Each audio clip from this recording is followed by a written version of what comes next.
I work in a 24/7 diner. Last night's customers weren't human. You know how it only takes a few small accidents to make you homeless? An emergency expense here, a couple of overdraft fees there, a rent check that bounced because of the fees, and an eviction notice that happened because of the bounce. I went from stable, albeit not wealthy, to sleeping in my car within 4 weeks, and I count myself lucky. At least I have a car.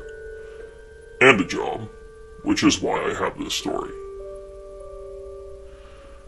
I work the overnight shift at an all-night diner. Maybe you've heard of it, maybe you haven't. They never close. They're always hiring, and they really don't care about your background. It was the quiet hours, when the time is so late it's early. The diner was empty, so I was leaning against the counter, eating a bowl of chili with shredded cheese and chopped onion, while I scrolled for other jobs on my phone. The cook was outside having a smoke, and the only other person in the diner with me was a young pregnant girl named Cherie, who was texting her grandmother nervously. "I'm gonna have to leave early. My grandma is telling me I need to come get my child. I hate when she does this, but I can't afford a babysitter either." Cherie was cool, but like everyone else here, she was having a rough time. Her boyfriend was in the prison 60 miles down the road, and part of why she still worked here was to fill his accounts and have enough money for regular visits. He was there for murder or something, but we don't really talk about our personal lives, so I wasn't sure. Brucius was the cook, and he took a smoke break at every available opportunity, which, when the restaurant was empty, meant a lot of opportunity. He'd wander back if a customer walked in, but there was no reason to bother him. "Hey, it's not a problem. I'll handle everything. Go pick up your kid." "Thank you. You're a lifesaver. I owe you one." "Don't worry about it. I'll see you on Wednesday." She ran out the door, and I didn't think anything of it. I heard her say goodbye to Brucius, and then her car engine grind as she drove away. I had another 4 hours left on my shift, and with any luck, it would stay this silent. Of course, since I'm here talking to you, you know I wasn't so lucky. The door dinged, and a family of 4 walked in. Mom, Dad, boy, and girl. My eyes flicked to the parking lot. I didn't see a car, but I just told myself they could have parked behind the building. It's funny, but I don't remember what they looked like. However, I do remember what they wore, because it was some real Leave It to Beaver Andy Griffith type shit. The dad had on a blue plaid button-up with a white undershirt underneath, and khaki trousers. His hair was perfectly slicked back, like one of those old brow cream ads. The mom wore a red dress with a wide skirt, crinoline, and a waist. Her hair was too impeccable, straight out of an old Betty Crocker commercial. The little girl had her hair in 2 pigtails, anointed with yellow bows, and was wearing a pink skirt and blue shorts. The boy had a perfect cowlick and wore a blue shirt and red shorts. I felt unsettled. They looked perfect, but they felt wrong. Brucius came back inside, took one long look at the family as they settled into a booth, then went through the swinging doors into the back without a word. Rude. "Good evening, y'all," I said as I set down the laminated menus. "Can I get you anything to drink?" Each member of the family clasped their hands over the menu and turned in my direction with a smile. "4 glasses of milk, please," said the dad, his tone folksy like something out of an old sitcom. "Everything looks so delicious," said the mom cheerily without even glancing at the menu. I couldn't remember the last time I'd seen adults order milk, especially at such a late hour. "Thank you," said the dad when I set their glasses down. No one had moved 1 centimeter, their posture and faces in the same position as they watched me pour their beverages in return.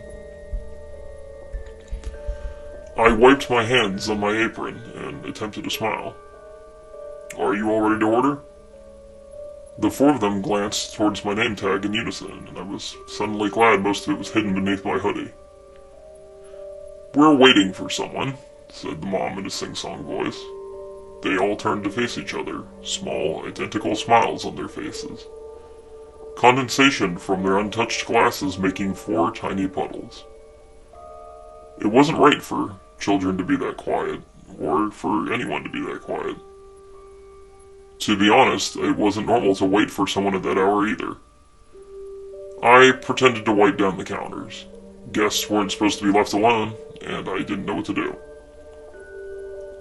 "Are you sure I can't bring you anything?" I asked after a couple distressingly silent minutes.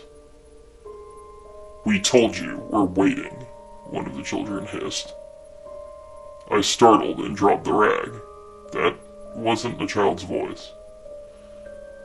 All 4 sets of eyes again fixated on me, but this time no one was smiling. My heartbeat rushed in my ears, and I could have sworn they heard it too. "Okay," I laughed, nervously, my voice a little too high. Abruptly, out of the corner of my eye, I saw Brucius waving frantically behind the swinging doors, gesturing for me to join him in the back. Relieved to have an excuse to leave, I backed away slowly, something deep in my most primal brain telling me not to turn my back to them. Rules be damned, I couldn't be out there alone with them a second longer. I'd barely opened the swinging doors when he jerked me all the way in.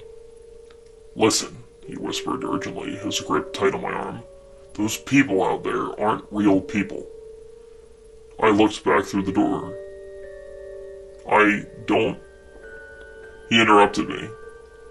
"What I don't have time is to explain. You see that bag of salt?"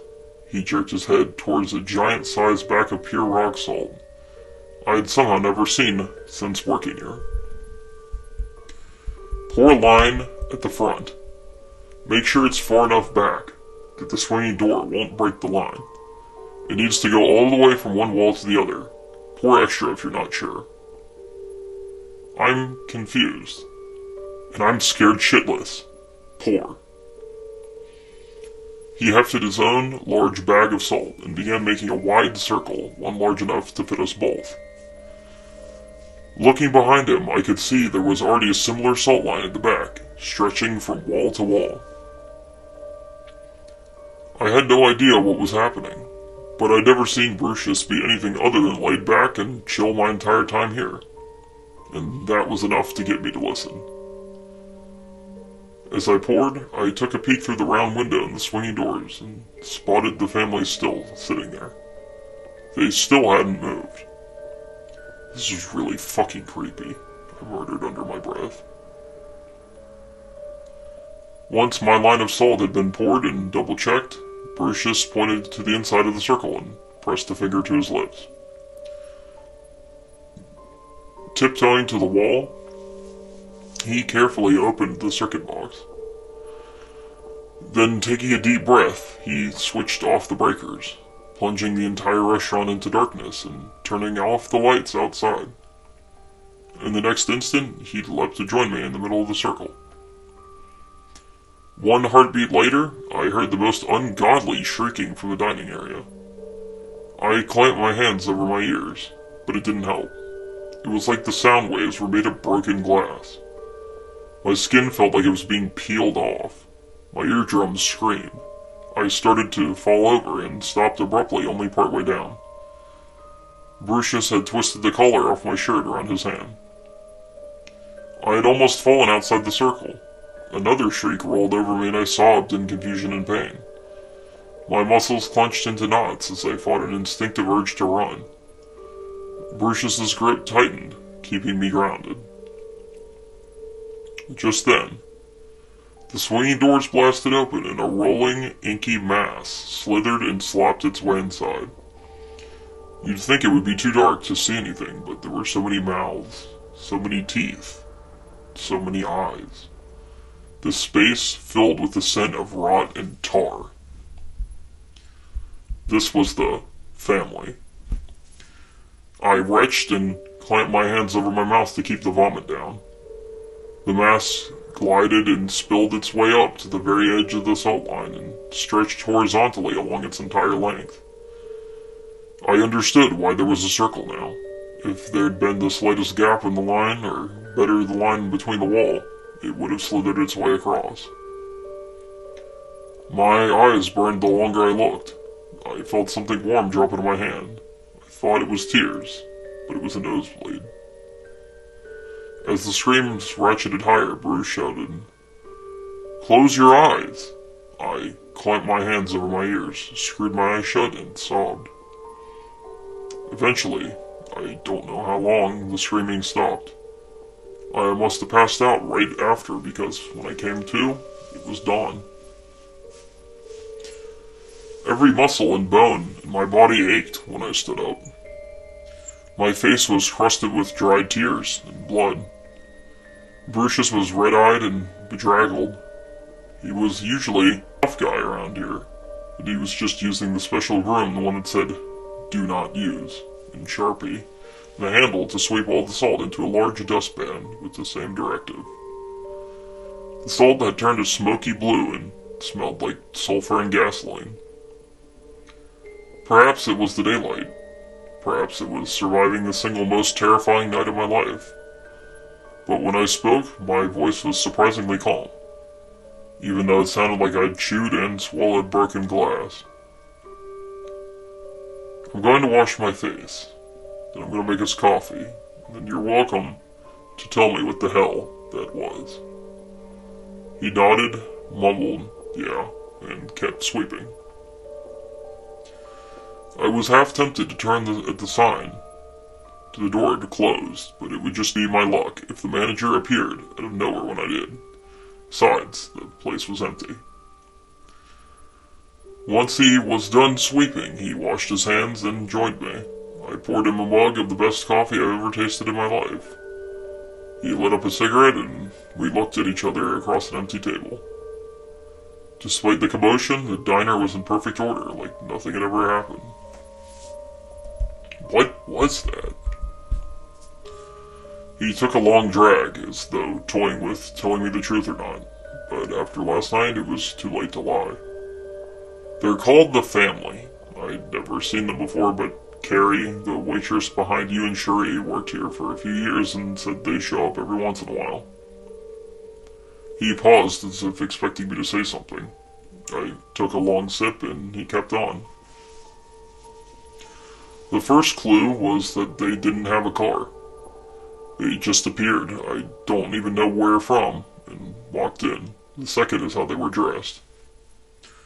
Where did they come from? I don't know, but the lore is that a family disappeared on the highway decades ago, and when they came back, they were that. And y'all didn't think to tell me this when I got hired? Would you have believed it? No, I guess not. There's a reason the pay is so good. What about the salt? The lights? Listen, I don't know all the rules, and she didn't either. But before this place was built, apparently, there were a lot of more disappearances.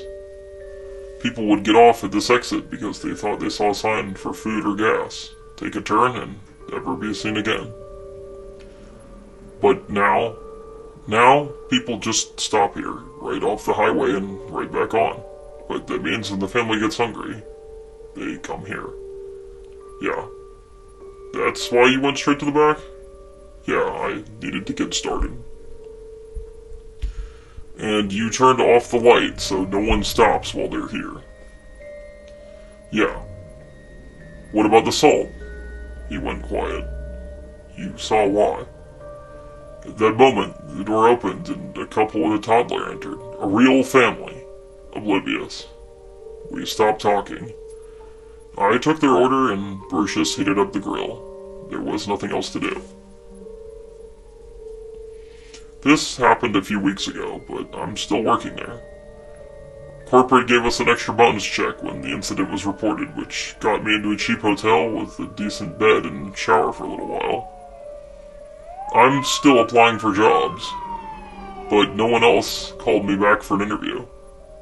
I'm alive because of Brucius, but he was just hired as a corrections officer at the prison and is leaving soon. I might delete this later, but I need to share it with someone. where no one would know who I was or to judge me. What do you think I should do?